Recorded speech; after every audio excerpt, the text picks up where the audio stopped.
Antena zero. Frequência Killian.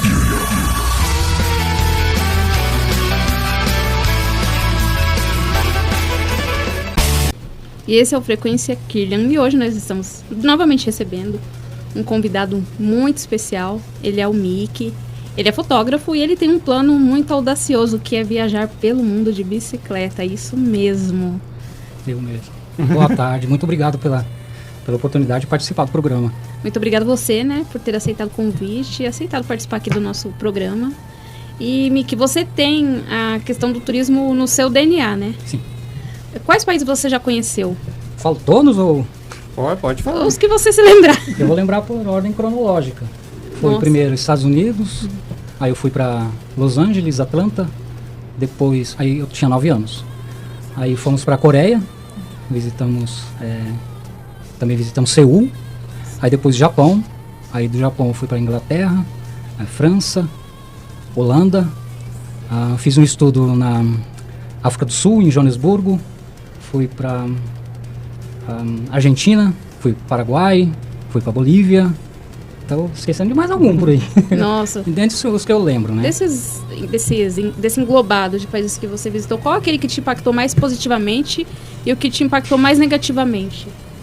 Positivamente, com certeza, foi a Holanda. Eu e meu irmão mais novo, nós viajamos para Holanda, como que chama? Nós descemos no Schiphol. Nós fomos para... Eu esqueci o nome da capital. Qual é a capital? Amsterdã? Amsterdã, isso. Nós fomos para Amsterdã. E nós fomos lá só para... Era a princípio de passagem. E desde do final, da saída do aeroporto, nós já tivemos surpresas assim, meio que diferenciadas, porque o rapaz do translado chegou já usando de substâncias que aqui no Brasil uma cannabis. Isso. E nos ofereceu. E foi assim, fumando, e levou a gente até o hotel. E no hotel, a nossa recepção foi muito boa. Inclusive, as atendentes se esforçaram em nos receber em português. Então, o que era inicialmente 3 dias, nós ficamos quase 2 semanas. Que bom. Então, foi impactante positivamente por causa da educação do povo, a força de vontade deles se fazerem entender um estrangeiro, né? Eu não falo nada de holandês, não sei nem... Eles disseram com uma mistura de português, com inglês e espanhol e o próprio holandês, né? Inclusive algumas palavras são escritas igual ao português, mas com uma acentuação diferente que muda a fonética e tal, enfim. Então nós vimos isso como um ponto positivo. Com certeza. O que assim aconteceu em outros países, em outras recepções, mas não foi tão marcante como a gente não se sentiu tão abraçado como em Amsterdã. Aí o mais negativo, você perguntou, um ponto negativo, o que eu posso pôr? Estados Unidos, eu fiquei meio preocupado com a relação de segurança. O povo lá parece que é meio chucro, né? Meio ríspido com estrangeiros e tal. Então acho que eu diria isso, mas não é nada assim, não. Nossa, que exagero. Você, né, percorreu a rota do Monte Fuji, né? Rota 1, né? E como que você lidou com todo o desgaste físico, né? Quanto tempo levou essa rota? Olha, no início, antes eu só viajava com veículos, né? Ou carro, ou ônibus, ou avião. Até um dia que eu decidi comprar uma bicicleta. Eu até então não andava de bicicleta, nunca tinha tido uma bicicleta e eu devia ter, acho que uns 25 anos, eu acho. Hoje eu tô com 50. Eu devia ter uns 25 anos, uns 20, vai. Comprei uma bicicleta, batizei a bicicleta de Stacy. Então a Stacy me levou por vários lugares, no Japão, na Ásia até. Falei, para eu fazer minha primeira viagem com a Stacy, eu quero que seja uma coisa emblemática, né? Então eu não vou escolher qualquer rota, eu vou estudar uma que tenha significado tanto para mim quanto para o que eu tô fazendo no momento, né? Então eu elegi a Rota 1, que a gente chama, em japonês chama Ichigo-sen, que é a primeira rota do Japão. Seria a primeira rodovia do Japão. E ela começa em Tóquio, no meio de Tóquio, em Roppongi, no bairro de Roppongi. Então eu falei, eu vou percorrer do local onde eu estava até o ponto zero, né, o marco zero dessa rodovia, ela tem 777 quilômetros de extensão. E passa pelo Monte Fuji e passa por um trecho da Ichigo-sen que é muito conhecido, até mais conhecido na Ásia, né? Porque ela tem 4 andares. É uma rodovia com 4 andares. Caraca. Inclusive nas minhas redes sociais tem a foto que eu estava no primeiro andar, ou seja, o andar térreo da Ichigo-sen e eu a Stacy lá embaixo, né? E ela passa pelo Monte Fuji. E foi a primeira vez que eu subi uma montanha com bicicleta. e fazendo a minha primeira viagem de bicicleta, né? E eu só podia ir até a metade dele, é 1.550, se não me engano, que é permitido para veículos pequenos. E também porque eu queria visitar o corredor dos SUGs milenares, né? SUG é o nome da minha família, né? SUGI. E era o meu sonho conhecer o corredor dos SUGs milenares, que tem 1.000, 2.000, 3.000 anos de idade cada árvore. Caraca. Nossa, caraca. E foi muito bom. Suki significa? Cedro. Cedro. E o cedro lá no Japão, o sugi lá no Japão, ele é tido como o pau-brasil. Ele tem muita importância. E por ironia do destino, eu tenho alergia ao sugi. Que louco. Todo ano Nossa, tem... que inesperado. Pois é. Todo ano tem a época dos kafunshous, né? Que é o pólen do sugi, das árvores de sugi. E eu não consigo ficar assim sem máscara. Sem máscara, sem passar creme no corpo, porque me dá coceira, tosse, rouquidão. Nossa, que ironia mesmo, né? Ironia. E vivendo no Japão, você, que é uma terra de muitas lendas sobrenaturais, de muitas atividades, acho que só não perde pra ninguém, né? Compete com os Estados Unidos ali em acontecimentos. Você já passou por algo de caráter sobrenatural no Japão? Já, eu, meu pai. Sério? Eu, assim, que eu me recordo aqui, por alto, 3, pelo menos. Não. A primeira vez foi, eu estava na fábrica, eu fabricava impressoras. E acho que eu trabalhava à noite, né? Era, acho que umas 2, 3 horas da manhã, e era o momento do intervalo. Eu saí do meu setor, eu olhei num corredor, seria tipo assim, um corredor isolado por vidro, né? Seria todo de vidro dos dois lados, e eu vi um senhor passando ali, que aquele senhor, ele tinha saído da empresa porque ele estava com câncer. E, então eu falei pro meu superior que eu vi o fulano de tal, não, ele faleceu. E eu tinha visto ele passar ali. Nossa. Mas foi assim, muito rápido, né? Então eu pensei, acho que foi, sei lá, reflexo de outra pessoa passando. E a segunda vez, e a mais marcante, foi... Eu morava numa casa de 2 andares, um sobrado.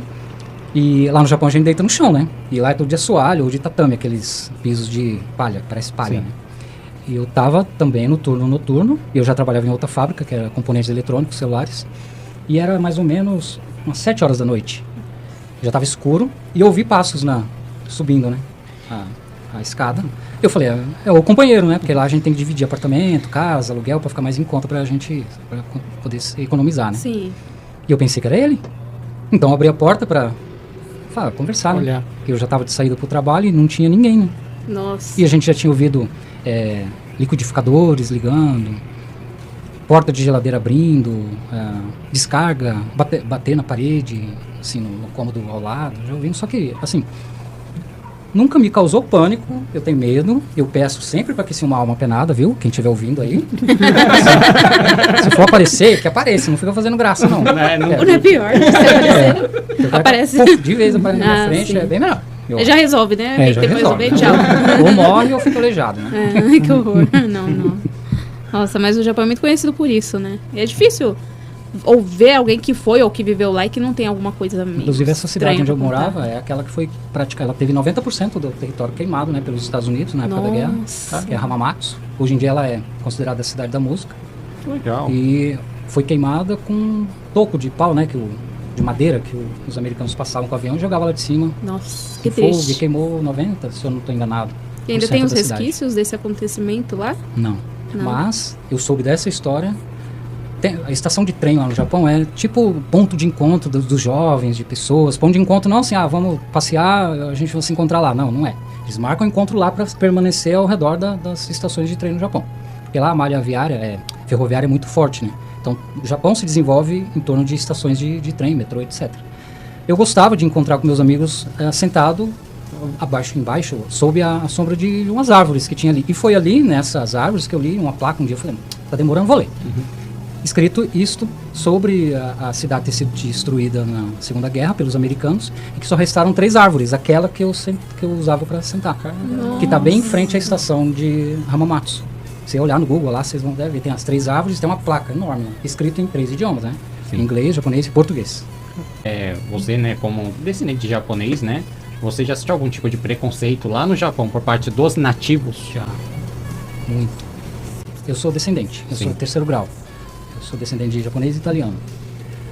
Os japoneses, os nacionalistas, eles chamam o Japão de Nippon. Quando você vê um japonês falar Nippon, ele é nacionalista. Quando você vê um japonês falar Nihon, ele é um japonês. E eu já fui expulso de loja, Nossa. já tiraram a cesta da minha mão, me pediram para sair. já apanhei na rua, Nossa, já... o nacionalismo deles é quase igual ao nosso triste nacionalismo hoje em dia. É pior. Esses aqui são bichinhos de pelúcia. Eles são muito piores lá, né? De sofrer agressão Sofrer mesmo. agressão. E pior ainda se o socorro que vier também for de um nacionalista, né? Aí o que eu tô querendo dizer é polícia, né? Nossa. E por que acontece isso? Porque eles entendem que os japoneses que saíram do Japão buscando refúgio em outros países na época da Segunda Guerra, eles são tidos como desertores, assim como seus descendentes. Eu sou um descendente. Então, quando eles sabiam, ou já olha na minha cara, dá pra ver, né? Eu não sou boliviano, né? Então é japonês. Aí sofre discriminação. É claro que eu não estou generalizando, mas acontece. Comigo já aconteceu diversas vezes. Caramba. Esse episódio de eu apanhar, eu estava na rua, na calçada com a bicicleta, pedalando, indo para o trabalho, veio um casal de senhores e o senhor me bateu. Meu Ele me Deus. deu um murro no estômago, eu quase caí na avenida. Assim, De graça, assim, do nada. do nada. Eu fiquei tão nervoso para chamar a polícia que eu liguei para o meu irmão, liguei para a empresa, mas não conseguia ligar para a polícia, para chamar a polícia. Tão desestabilizado você ficou ali. Eu fiquei assustado, porque eu quase caí na avenida. É uma avenida movimentada, eu poderia ter morrido Poderia ali. ter Claro morrido. que para ele estava tudo bem. Então eu sofri esse tipo de agressão. E por causa desse tipo de discriminação, dessas vivências que eu tive no Japão, eu aprendi a me defender, tanto verbalmente, né? Sim. Eu não parti para agressão. Então quando saíamos, eu e meu grupo de amigos, que eu notava que o japonês já estava sendo meio racista, meio discriminando Sim, a gente, eu já tomava partido já e queria defender, né? É Claro, difícil, com todo respeito. É difícil viver no Japão? Dentro dessa ótica para um descendente que sofre discriminação, sobretudo aquele que não domina o idioma, a leitura, a escrita, enfim, sofre, né? Porque não consegue se defender. Que no início eu não falava japonês. Eu lia, eu conseguia ler, mas eu não sabia o que era. Até o momento que eu comecei a estudar, então eu já conseguia ler, falar, já conseguia dialogar com japoneses. Não vou dizer a altura deles, mas eu conseguia me defender. Se ele me dasse, então eu entendo palavrões, eu aprendi como eles xingam a gente. Eu aprendi que quando eu aprendi que quando a gente está num shopping, ou numa loja grande no Japão, que começa a tocar Zezé de Camargo e Luciano, não é para dar boas-vindas pro brasileiro. É para alertar os outros japoneses de que os brasileiros estão no recinto. Nossa! É para isso que eles tocam a música brasileira lá, dentro de lojas. Que coisa, gente. Isso tudo quem conta para mim foi com as amizades japonesas, né, os Sim. nativos japoneses que eu conquistei, tanto nos meus trabalhos, nas fábricas, quanto na convivência social, né? Que quando a gente domina, né? Não vou dizer domina, quando a gente consegue, pelo menos se comunicar na língua deles, a gente consegue fazer amizades, né? Então eles mesmos contam, né? Esse tipo de coisa. Nossa. E foram eles que me explicaram essa questão do Nihon e Nippon, e eu não sabia. Nunca entendi qual era a diferença de Nihon e Nippon, que é o extremista e o normal, né? A pessoa comum. Que coisa difícil, hein? Nossa. E você passou por um momento muito difícil na sua vida, né? O que te deu forças para continuar? Eu sofri um acidente de trabalho no meu segundo mês aqui em São Paulo. Eu não conhecia ninguém, não conhecia eles. Eu estava sozinho, tinha recém iniciado um trabalho. Foi nessa fábrica que eu sofri um acidente, né? Uma prensa esmagou minha mão, enfim. E isso vai fazer 5 anos já, em dezembro. Então, desde então, eu estou afastado. No início, eu tive complicações. Minha mão começou a necrosar. E busquei por ajuda. Voltei ao hospital que tinha feito as cirurgias iniciais. E eles disseram que era normal, mas não era.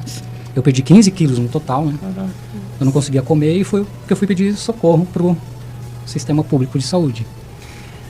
Quando eu fui acolhido pelo SUS, pode falar? Pode, já falei, né? Lógico, Sem não problema. Quando eu fui acolhido pelo SUS, que eu já estava num processo estável, né, da necrose, foi que eu falei, não quero ficar assim, eu não quero morrer desse jeito aqui.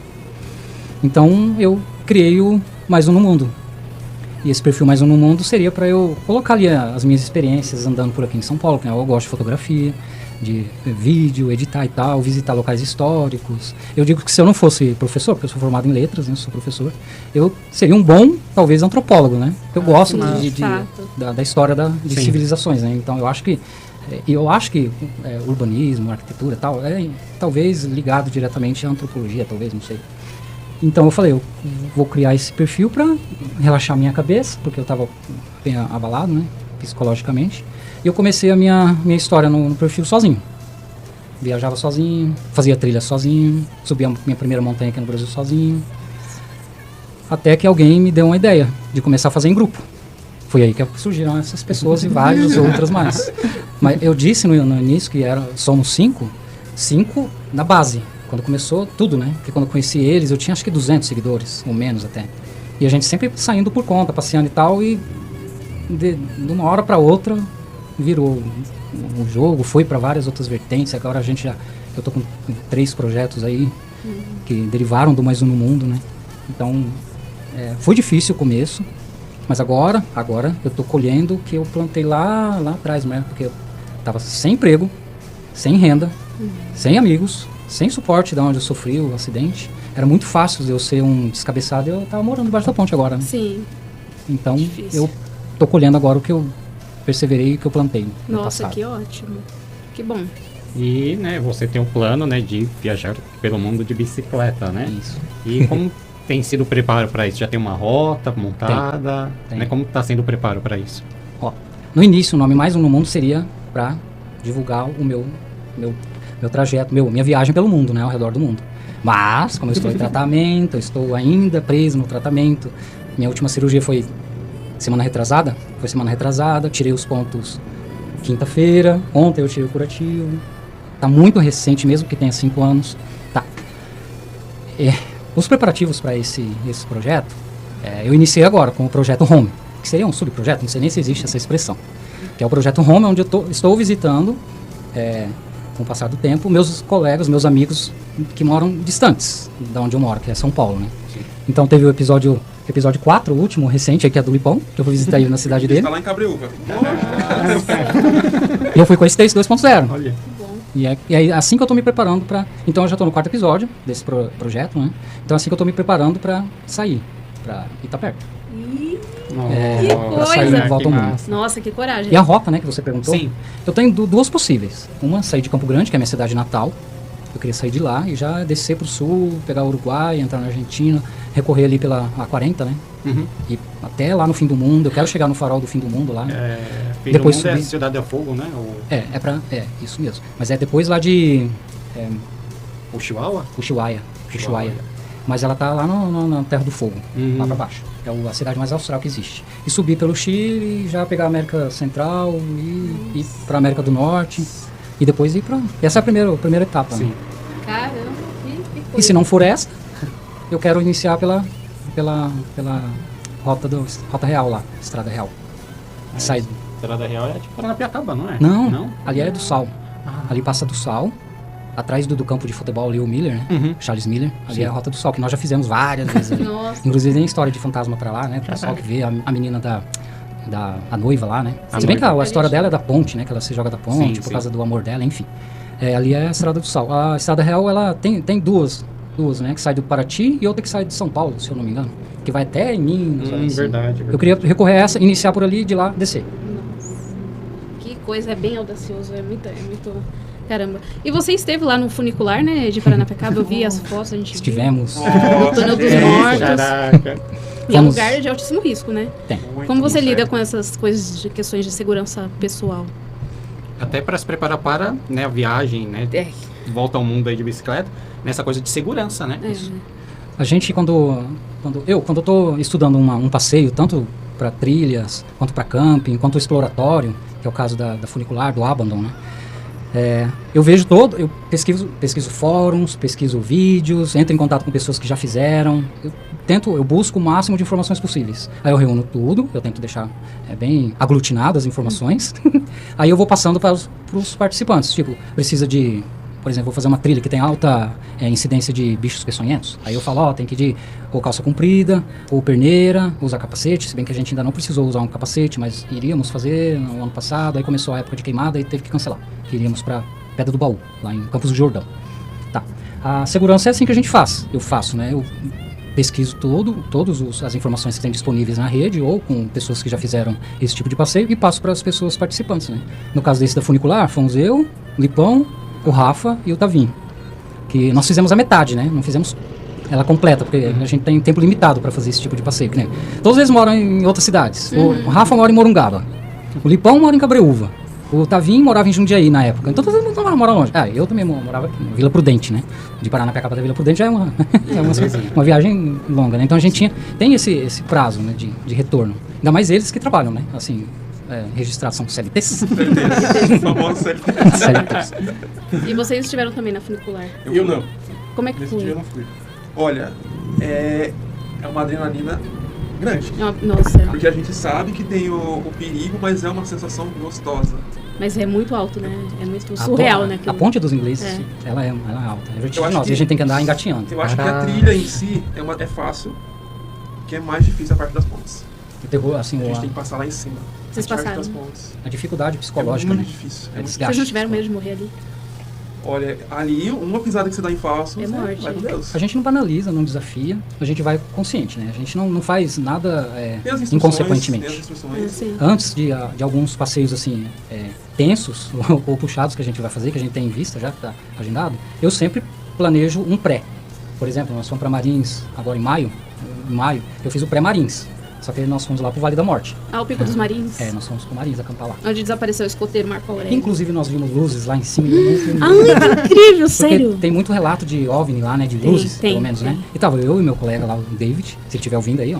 A gente conversando e vendo aquela luz, nós, a princípio, achamos que era pessoas fazendo trilha, mas não era. Porque dali de onde a gente tava, pra lá, era, né? Não tinha outro morro Sim. na frente. E é uma luz que ficava fazendo assim, né? Mas era uma luz de uma única cor. Ela é pequenininha Pulsando. e abria assim. Eu parecia que era alguém fazendo assim, com a lanterna, mas de lado, né? Sim. Eu pensando, né? Que estranho. Eu não filmei dessa Que vez. estranho. E as outras vezes todas eu tô sempre com câmera e celular filmando e eu não filmei. Ai, que E a coisa. gente tava esperando ouvir assovio. Porque tem um assovio, né? O apito lá. A lenda Tem? do apito. Isso. Vocês ouviram? Eu tava na trilha, subindo, né? Já na ascensão. A gente acabou de sair da base. Eu tava na frente, né, do grupo. Eu ouvia apito, mas podia ser qualquer pessoa da trilha. Era de dia. Não que não sei, que um espírito vai escolher a hora. 3 horas eu vou assombrar as pessoas. Vai saber. Eu não sei se funciona assim. Vai saber. Mas era o quê? Acho que era 1h da tarde. Eu ouvi assovios. Assovio não, apito, né? De apito.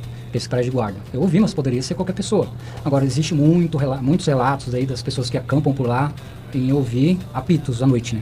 Que Nossa. você ouve a distância, né? Aí fala que é o Marco Aurélio que tá. O apito. Porque deram um apito pra ele, né? Deram. Pra ele descer sozinho. E foi quando ele sumiu. Então Foi. falam que é ele pedindo Vai socorro. saber. Vai saber. Que estranho. Que coisa. E que sentimento esse perfil, o Mais Um no Mundo, traz pra você hoje? Pra mim é um sentimento muito bom, mas eu acho que vai ficar melhor quando ele ganhar o sentido real do Mais Um no Mundo, né? Que é o Sim. meu projeto sair conhecendo o mundo com a minha Stacy. A Stacy. Eu chamo a apelido de Stephanie. Não é, A gramática mais abrasileirada. Stacy 2.0. Eu acho que eu vou me sentir mais assim, nossa, cheguei onde eu queria para iniciar o meu projeto, né? Porque até então, desde a descrição da minha bio, tava lá explicando que, por enquanto, é em São Paulo e arredores. Sim. E depois pro mundo. E agora eu mudei para Reload. Não sei se vocês viram. Sim. É. Por causa do meu projeto que eu tô querendo iniciar, né? Já. Nossa. Tô só aguardando uma liberação. Mas a gente tem que terminar de visitar os amigos. É. Que falta alguns ainda. Falta o Verão, falta o Tavinho. Não, mas eu vou. Mas tá próximo já. E você vai ir publicando a sua viagem, o seu percurso. Eu ainda tô publicando a visita do Lipe, semana- virou um filme já. É uma série, cara. É, Já tem um episódio. foi antes da cirurgia, a cirurgia já tem 14 dias. Visita, que visita. Em 2 dias já rendeu tudo isso. É que no Projeto Home, quando eu visito meus amigos, eles me levam para vários lugares. Eu me dedico àquele lugar, eu consigo fazer parcerias ali, consigo engajamento. Inclusive, o do Paranapiacaba eu não precisei visitar ninguém, mas ele é o resultado da visita 3, do episódio 3. Eu fui visitar o Cortez, lá no Tatuapé. E ele me levou para Liberdade, que tem tudo a ver com o meu povo, né? E ali gerou um engajamento tão grande, gerou 2 parcerias ali na região, gerou uma outra parceria na região do Bom Retiro, e as parcerias de Santo André e Paranapiacaba, que eu acho que vocês devem ter visto, aqueles Sim. da névoa, né? Ecos da névoa. Então, como dentro da visita em si existem outras visitas, por isso parece não, né? Fica bem extenso aquele dia ou aqueles 2 dias de visita aos meus amigos. E dá muitos vídeos. Nossa, que coisa. E assim, né, a respeito ainda da viagem, né, grande, você tem um ponto você pretende fazer, tipo, o final dela no mesmo ponto de começo, ou você já tem um ponto final definido? Para a primeira etapa, ou primeira temporada, eu diria que meu objetivo é chegar ao fim do mundo, né? Ao farol do fim do mundo. Sim. Aí dali, eu não sei, A minha ideia seria subir pelo Chile, e ir próximo da América Central ali. E aí eu não sei pra onde eu vou. O destino vai se fazendo, né? É igual quando eu viajava no Japão, né? Eu sabia onde eu queria ir. Mas a verdadeira viagem acontece no caminho, né? Sim, No destino. E agora, recentemente, eu mudei esse tipo de ditado, de jargão, bordão, não sei. Eu falo agora pra todo mundo que nem amanhã nós temos um passeio, nós vamos fazer um passeio noturno lá no Pico do Urubu. Aí perguntaram, o que a gente deve levar em consideração? Então eu falo pra eles, a gente tem que ter noção que tem que ter em mente que o nosso maior objetivo não é o Pico do Urubu, é retornar pra casa em segurança. É o retorno pra casa. Então agora nosso destino é voltar pra casa em segurança. Sim. A gente só vai visitar lá, mas tem que voltar. Então é assim que eu quero fazer o meu projeto, né? Eu quero ir visitar, eu quero chegar lá no fim do mundo, respondendo talvez de uma outra forma. Eu não retornaria para São Paulo, talvez eu iria a Campo Grande, né? E finalizaria lá a primeira temporada. Primeira parte. Interessante. E você poderia falar um pouco mais sobre o projeto Abaddon? O Abaddon, ele foi a terceira vertente do Mais Um no Mundo. Veio Mais Um na Trilha, e depois veio o Abaddon, ou o Abaddon veio antes, eu não lembro. Dentro do Mais Uma Trilha, acho que o Abaddon veio depois, por último. Veio depois o Mais Um na Trilha? É porque quando nós fomos para Jundiaí, que é onde aconteceu o primeiro, o Abaddon já tinha a trilha. Então o Abaddon, ele é a terceira vertente do Mais Um no Mundo. Ele não tem ainda um perfil dedicado, mas é basicamente assim, que aconteceu da forma mais inesperada possível, o primeiro. Legais, porque tem muito mistério ali no lugar que a gente vai. Nossa. Então, Tem depois a gente vai pesquisar, assobios, tem gato muito, preto. tem muita coisa. Acontecem coisas. Acontecem coisas. E ele surgiu assim, inesperadamente, durante uma visita a um museu. Caraca. Nós vimos uma porta, eu vi uma porta, nós vimos uma porta e, né? Cadeado, Meio- fechado. Tinha lacrado. Nem tinha cadeado. Não, era um arame. Umas arame ali. Eu olhei aqui, eu fiquei curioso, eu sou meio curioso, né? Eu não sou inconsequente de novo, né? Não, lógico. Eu analiso tudo que eu tenho ali à volta, né? Se tá seguro, vamos. Mas a curiosidade falou mais alta e aconteceu o primeiro Abaddon, que é aquele vídeo que eu te mostrei lá em Jundiaí. E nós estávamos em cima do museu, que é uma parte abandonada em cima do museu. E foi quase que uma noite no museu lá, então tinha muita coisa. Teve um passeio que nós fomos fazer, não tem a ver com Abaddon, mas tem os ingredientes para um Abaddon. Foi um trekking, um camping que nós fomos fazer na Serra do Japi. O nome dele é Felipe. Nós fomos para uma cabana abandonada em cima da montanha. Meu Deus. Ela tá em ruínas. Então, vamos montar as barracas aqui dentro, que vai ser seguro, né? Se chover, não vai molhar, seguro, porque a gente tava preocupado com chuva. Uma cabana pavorosa, tá só pra você ter noção. Tem no A Google. gente Nossa, tá eu coloquei no imaginando, de Google. fato. Tá como Mais Um no Mundo. Eu coloquei no Google, ela não existia. Eu coloquei Cabana do Japi, eu acho. Ou Cabana Abandonada. Tá lá, só colocar no Google. Tá com Mais Um no Mundo. A gente que colocou lá no Google. Tá. A gente fazendo a nossa comidinha, olhamos pras paredes, que é de madeira. Aí tinha uma cruz invertida e o nome do Felipe. Meu Deus, é hoje. Eu não sabe. E não tinha só isso. Tinha lá Tinha muitas coisas pedindo pra ir escritas, embora.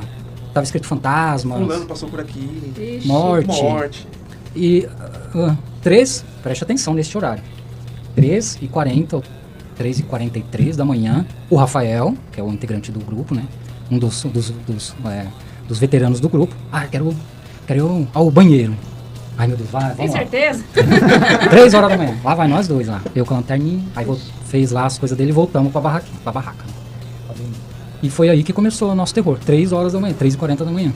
A gente Lugar ouvia afastado. no meio do nada, em cima da montanha, Um bom dentro de uma lugar pra morrer. barraca, dentro de uma cabana com uma cruz Parece um filme de invertida. terror. Aí a gente começou a ouvir ao longe, parecia uns barulhos assim de batendo na madeira. Só que era muito alto que ecoava, né? E a gente, ai meu Deus, meu coração já olhando a barraca, né? Pensando, meu Deus, o que Aí tá a gente tentando acontecendo? conversar, não, é um bichinho que tá passando ali e É, tal. super Um natural. bichinho bem pesado, assim, tipo Bichinho pesado, elefante. mas é um bichinho que tá passando ali e vai embora. E Começou. foi aumentando, aí começou galhos quebrar. Sabe, um galho, som de galho esse bichinho quebrando. tá ficando pesado. Chegando cada vez mais perto. Muito próximo. E a gente dentro da barraca, tudo escuro. Eu tava com o meu power bank só com os LEDs da carga assim, porque eu queria ver o entorno assim, né? Mas pra não chamar atenção pelo lado de fora, né? Quem estivesse do lado de fora. Nossa, que terror. E nós ouvimos pelo menos uns 3 ruídos de bicho ali. Assim, e a gente nunca tinha ouvido nada parecido. Porque eu já vi onça, eu já sei como é o de uma onça, né? Boi, jacaré, já vi, né? Já sei como que é o som, o barulho que eles fazem, né? E não era nada daquele tipo, né? E ali tem avistamento de gato mourisco, de leopardo, onça, aquele outro é leopardo, o parente do puma, parente da onça, onça parda. Então a gente não sabia o que era, mas tinha pelo menos 3 bichos rondaram a gente. E ficaram ali assim, durante uns Nada parou, os bichos 30 parou. minutos. É, Mas eles estavam lá? Ufa, foi embora, né? Nada. Quando a gente pensa que não. Foi Porque nada. nessa noite a gente tinha feito comida. ali. E a gente deixou algumas sacolas penduradas, assim, do lado da cabana, com lata de sardinha. Do nada a gente começa a escutar o barulho de mexer, fazendo um barulho pavoroso. Nossa, que horror. Então a gente acha que é por causa disso. E o colega nosso, o Mickey tava na barraca dele. Tinha um colega nosso que não tinha levado a barraca, ele tava na minha barraca. E aí ele, eu tô com medo, vamos sair lá fora. Eu falei, não, Rafa, Não sei lá, pânico depois dentro da barraca. Eu assim, fica quieto, pelo amor de Deus, senão a gente vai morrer. A gente não sabia o que bicho que era, mas o bicho tava ali, fazendo um barulho doido, parecia um porco. Eles estavam na casinha deles, eu na minha, e o Rafa, ele tem um tique, que quando ele tá meio nervoso, assim, agitado, ele faz um... Assim, tava tão alto o tique dele, que eu tava ouvindo na minha barraca. Falei, meu Deus, ele tá muito nervoso. Pra ele, ó, dentro da barraca. Falei, meu Deus, o bicho vai ouvir a gente por causa desse tique do Rafa. Tô falando lá dentro da barraca, legal. E ficou ali, acho que uns 10 minutos, fuçando ali, e a gente quer dentro da barraca. Aí depois parou. E a gente permaneceu por alguns minutos dentro da barraca, quietinho, intacto, sem se mexer. E a gente só saiu fora da barraca quando a gente tinha certeza que o bicho já não tava mais ali. Mas foi... E foi o primeiro trekking que nós fizemos que não rendeu fotos nem vídeos. Porque a gente acordou nós já, ó. fomos embora. Nós não queríamos saber de nada. Nós fomos embora. Ainda bem que conheceu, né? Mas a gente já teve encontros com outros bichos, mas nunca desse jeito. A gente não encontrou, né? Na verdade, o bicho aterrorizou. A gente não sabe. Mas o barulho, de verdade, eu sou muito corajoso, né? Eu tenho certeza que era onça. No alto dos meus 1,70, eu tava bem seguro lá dentro, né? Pronto a defender. Não, onça não. Não, naquela área. Mas com certeza foi algum felino grande. Mas jaguatirica. Colocou terror na gente imagino. essa noite. Meu Deus. Nossa, que risco. Gente, e que pena que nós chegamos aqui ao final de mais uma Frequência Kirlian. Queremos agradecer muito o Mickey, que esteve aqui com a gente para contar desse plano. A gente vai acompanhar, né? Com certeza.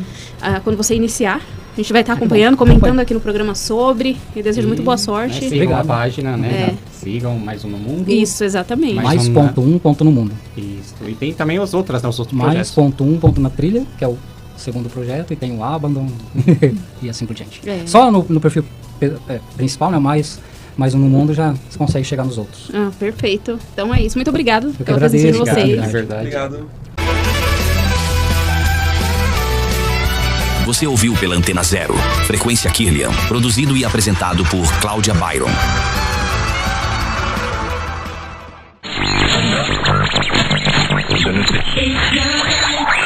Você está na Antena Zero. Antena Zero.